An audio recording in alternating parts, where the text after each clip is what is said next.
বটতলা মৎস্য ও সর্বশ্রমিক বৃন্দের উদ্যোগে আজ দেবশিল্পী বিশ্বকর্মা পূজার আয়োজন করা হয়। পাশাপাশি এই পূজা উপলক্ষে গরিব দুস্থদের মধ্যে বস্ত্র বিতরণ করা হয়। এমনটাই জানালেন বটতলার আড়তদার ব্যবসায়ী সমিতির সম্পাদক সুভাষ চন্দ্র দাস। কি জানালেন সংশ্লিষ্টরা শোনাবেন।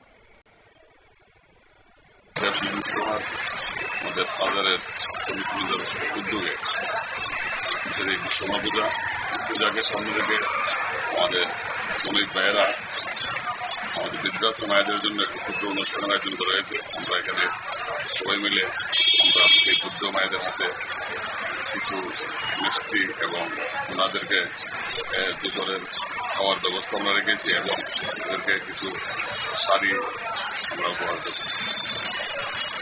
এই সমাজসেবা আপনারা কতজন মিলে করছেন? আমরা বাজারের এই শ্রমিক ভাইয়ের সাথেও আমরা বাজারে যারা এই আমাদের মৎস্য ব্যবসার সাথে জড়িত আড়তদার থেকে শুরু করে আমাদের পাইকার আমরা সবাই এর সাথে জড়িত। আপনারা শুনলেন সংশ্লিষ্ট বক্তব্য। আজ দেবশিল্পী বিশ্বকর্মা পূজা উপলক্ষে গরিব দুস্থদের মধ্যে বস্ত্র বিতরণ করা হয়, পাশাপাশি দুপুরের খাওয়ারও ব্যবস্থা করা হয়। নিয়ে নিচ্ছে ছোট্ট একটি বিজ্ঞাপন বিরতির সঙ্গে থাকুন।